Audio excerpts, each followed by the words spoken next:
The next stop on our world tour brings us to Leighlinbridge, Ballinaboley, a place close to my heart. I'm not going to say it's a man close to my heart, it wouldn't be my style now, to be honest with you, but I do know him quite well. We did do the Irish F1 show podcast. If you haven't checked it out, please do. You can go back and listen to the episodes. Maybe it'll make a return at some stage, but today is all about the left wing back, and it's all about, more importantly, the Junior A Football Championship final between Leighlinbridge and Ballon, which is upcoming. Richie Kearney joins me here. Richard and I would have played a good bit with Leighlin down through the years. We would have come up against Ballon a fair bit as well. First, Richie, it's great to be catching up with you again. How's the form? Great, Kev. Great to see you. Great to see you back in Ballinaboley here. You haven't been here in a while, and I think the last time you were here, we probably slept side by side in this place as well. Hey, I suppose we did spend a little bit of time here. I'd like to say that was probably due to injury, which I'd probably be lying too, wouldn't I? A lot of time, maybe. We'll give you the benefit of the doubt, you know. Yeah, don't doubt the benefits, as you. But yeah, Pete didn't sign the forms now this year, and I'd say, is there a part of you a little bit disappointed that maybe you didn't make a return, considering the way the years are trending, or not ending, but kind of turning out so far? Actually, look, every year when championship starts, you're always like, you know, maybe get a bit of training in and get back and get part of it. You'd love to be part of it every year, every championship year. Last year was decent enough from final the year before, and you know, you go watch these games and you can't help but have a little itch and love to get back out there, but listen, time is not on my side anyway. Yeah, and the anatomy is not on my side. Yeah. So that's why we're here talking about it instead. Look, it's another clash with Ballon and Leighlinbridge. As we said, you know, before we come to the game itself, we would have had a good few battles up and down through the years, and you know, they were literally battles. Like they were physical, they were tough, they were hard. And you know, I've asked this question several times in the lead up to this game.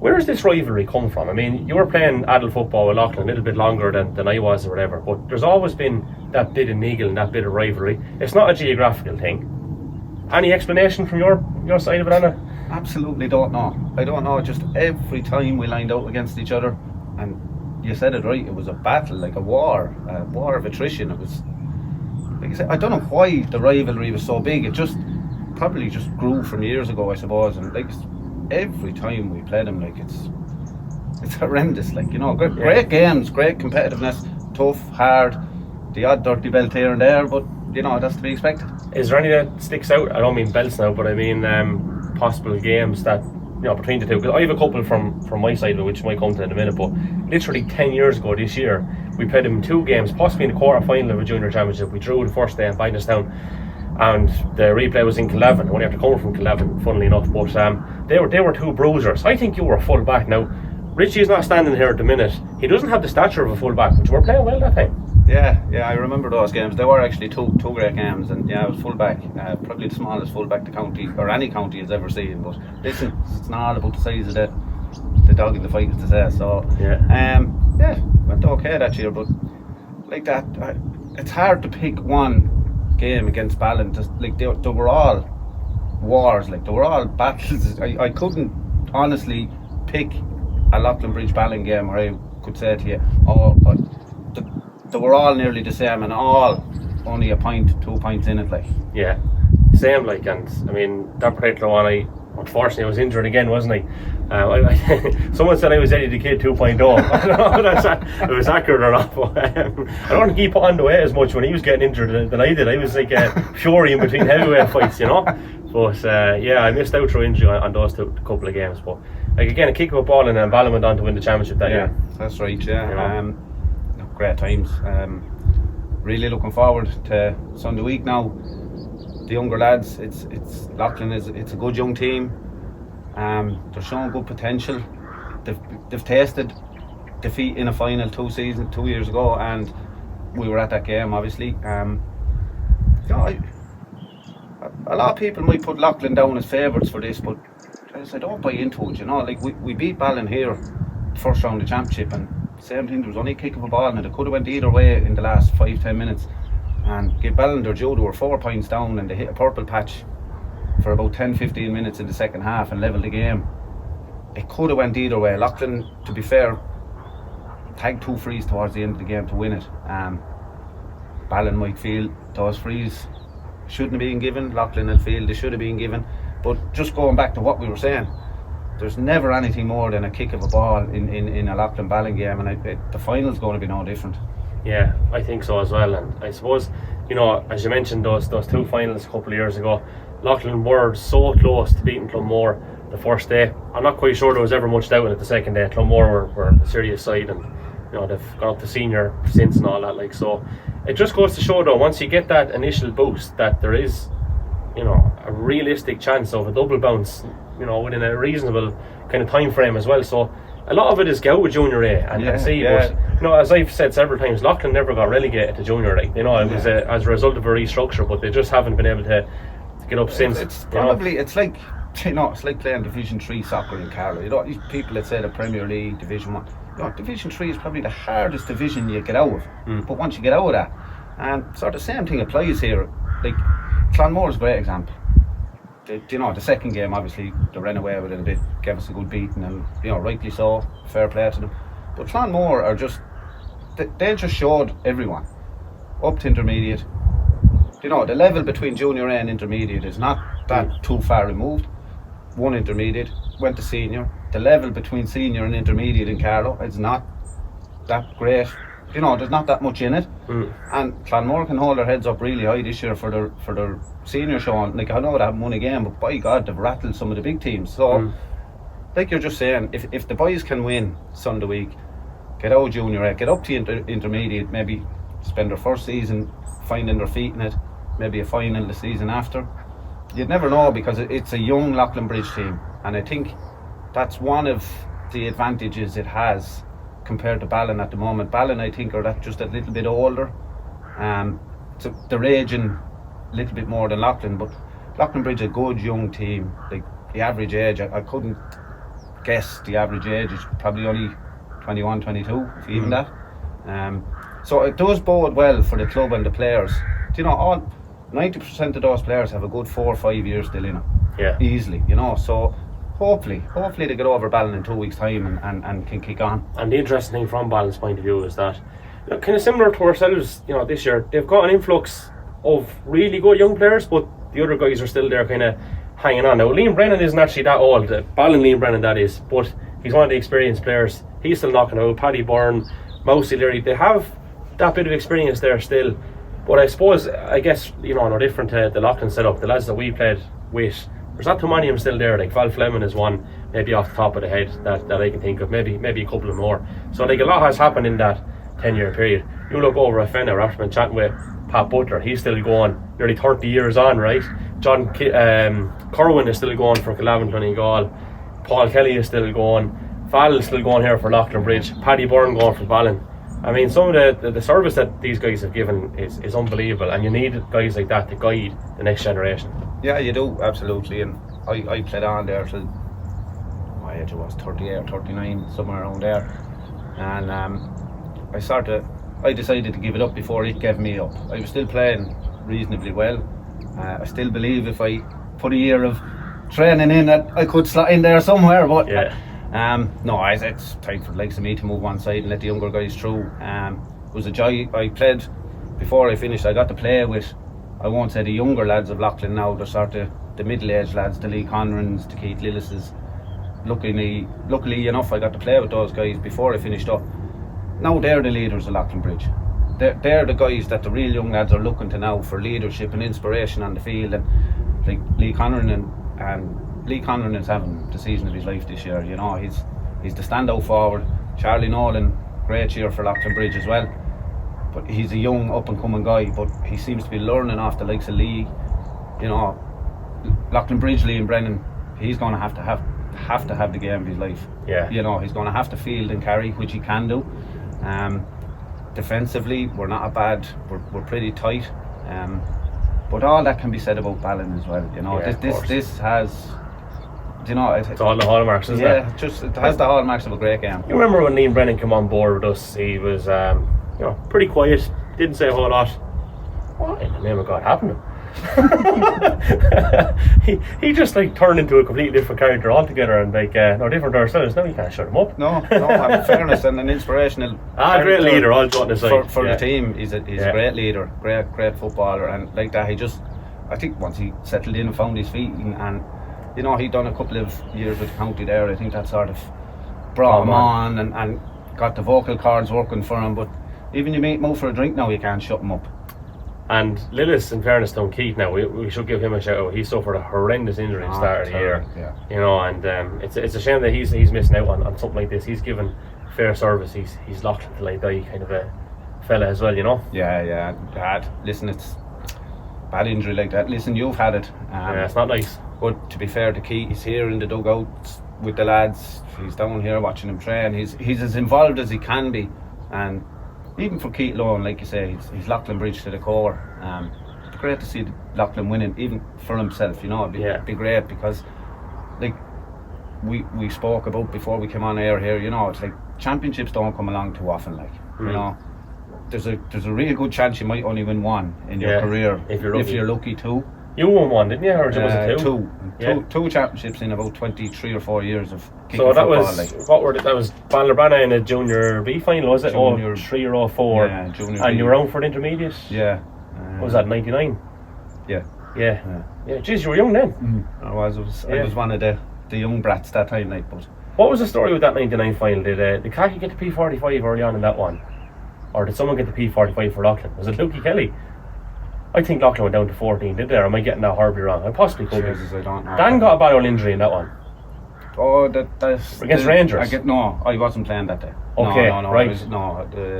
I wasn't playing. Dan had a bad injury. Yeah. First 10 or 15 minutes of that game, but was it Bazzer? Bazzer could have got the road early on. Bazzer Kelly. It was. Yeah. I think the boys, they had a bit of a plan. Okay. Laid out. We won't go any further into that now. Yeah. We won't create. We'll leave that line there. Yeah. But like that, you don't win too many championships. No. You know. So. And like, I mean, the amount of finals Leighlin have been in is few and far between since that. Like, they got to an intermediate final against Tullow in 05. Yeah.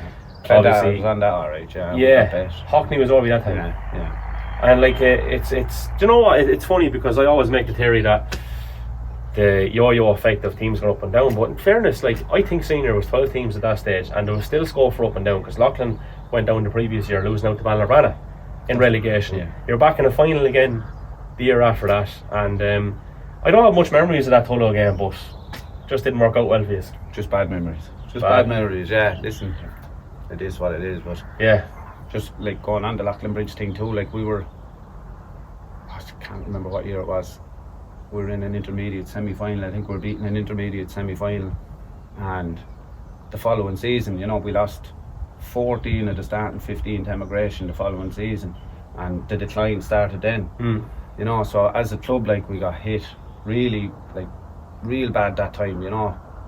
Like 14 of your previous start and 15 gone to Emigration, and we had to rebuild, grow. We had to come down, hit rock bottom to build, to come on, and now they're on the way back now, thank God, and hopefully that may continue. Yeah, please God. An 09 Junior B final defeat possibly there, Rogue. And then I think the final 2 years ago might have been the first one Leighlin got this since that. You know what I mean? And now here we are again, thankfully, in another final. And look, as you said, the next generation of players are coming through. Your own lad is on the county, is it 15s or 16s? 15s, yeah. Yeah, they did alright, I think, didn't they? They won what would be there all early. Yeah. Beating Tipperary in the final, I think it was. Proud dad that day? Yeah, fair play to them. Listen, it's good to see them, you know, the youth development in Carlow and stuff like that. And look, it bodes well for Leighlinbridge. That's who he's going to play. He's football for him. And sorry to go across you, but you have a nephew then in the intermediate final, have you? I do. Dan's lad is playing with Josh. Josh plays with Fenna. He's doing alright, you think? Yeah, he's going okay. He started off his football career as a goalkeeper, so he's half forward now. And listen, I wish them the very best of luck as well, obviously, because nephew of mine. And, Was there a battle there to get him down here, or was it? His mother spoke, I think, and that was it. Yeah. It's just going to be Fenna, so. Yeah. Look, it is what it is. You never know.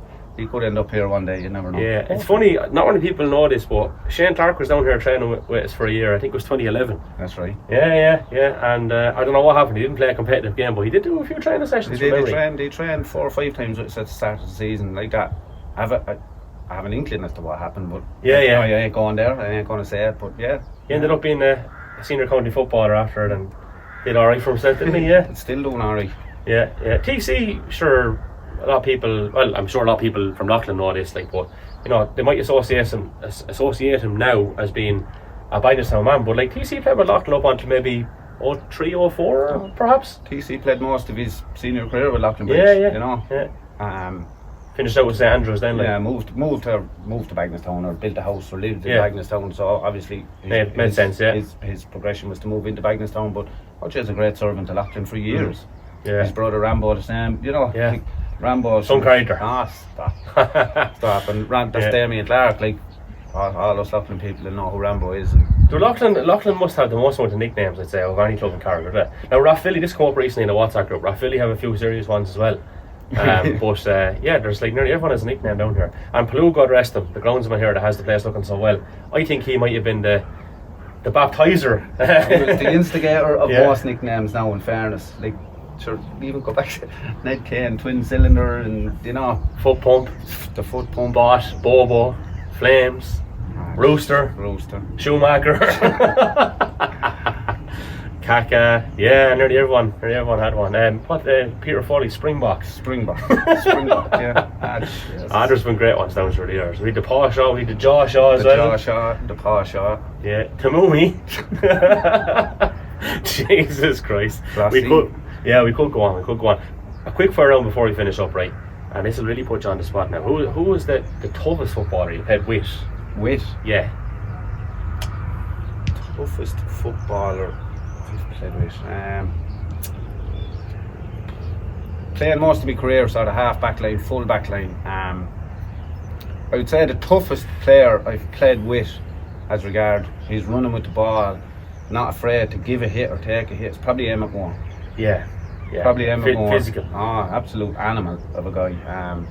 I'd say he's the toughest guy I've played with. Yeah. A few contenders, like Rambo's tough play stuff too. Oh God, he was, yeah. But I'm just talking about sort of that I played alongside. Yeah, of course. In the half back line or whatever. He was centre back, I was half back or whatever. Like, he could go through. Who's the hardest lad to mark, do you think? In a Leighlin training, or from a Leighlin point of view, who did you hate marking? I never liked to mark Desi in training. Ball-footed. He was tough. Then he never liked me marking him either. It's a shame he never played. I don't think he ever played senior county football. For anyone that isn't aware or wasn't aware, Desi could kick 45s off both feet. Yeah, I know, it's serious bit of stuff. Who else would there be? Back in the day too, Boss McNally. He was another. He was just a niggly little whore as well, you know. He was as dirty as I was, like, so. I never really liked marking him in training either. So that was the toughest opponent, but I'll double it up then, so I'll finish on this one. Who was the best footballer you played with and the best footballer you played against? So the best footballer in Leighlin that you played with and the best footballer on another team. Yes, that's, you know. It's a big one. Best footballer I've played with. You know, I could come back. Mick Nevin is not at the other side of that camera with his face like that. Mick was another guy I Serious didn't like footballer. to mark. Mick was another guy I definitely didn't like to mark in training. Not the quickest, but he's a hard man, good man, brilliant with the ball in his hands. Serious baller, yeah. So some man to kick a score as well. You see, Denny Byrne was a class act. Another guy. Like, these are coming back now because I'm trying to think, but like that, Denny Byrne, another guy you just hate to mark. Jesus, Kevin. Like, if I don't say Mick Nevin, imagine the abuse he's going to give me the next time he sees me. Look, the likes of Desi Shaw has to be up there. Brian Nolan, Emmett Moore, you know. And then I could go back to when I started playing football, you know, the Rancher Nails, the Basil and Luke Kellys, I'm not going to say just one. I can't just say one person. There's so many of them. People do laugh at me when I tell them that I was the athletic, up and down running midfielder with Brian Nolan. God, you were. Surely were. Look at me now. Well, you did break your leg. Where did it all go wrong? They were great things. Brian was phenomenal. Yeah, serious, and his brother Crouch who's part of the backroom team on the current team. You know, Crouch is a decent footballer too. They've all done great work, haven't they? Like, so I don't leave I know, but David Kelly, Crouch, the kids, Packy's manager, all of them that are involved. I mean, in fairness, they've done a serious job. It's actually Packy is one of he was a massive surprise to me this season, as in, and I mean no disrespect when I say this, like he played with this current group last season and the season before, and I thought his transition to being their manager, I didn't think it would have set that well with the players. Yeah. But like you have to hand it to him. Yeah. You know, Jesus, they've took to him like a duck to water, and fair play, and Packy's doing a great job. He absolutely is. Well, listen, Richie, it's been great to catch up. Nice to come back here to Ballinaboley. We wish both teams the very best luck. I have to be neutral in this one, but you know where my heart is. So. Sure. Listen, pleasure as always, man. Thanks a million, Kev.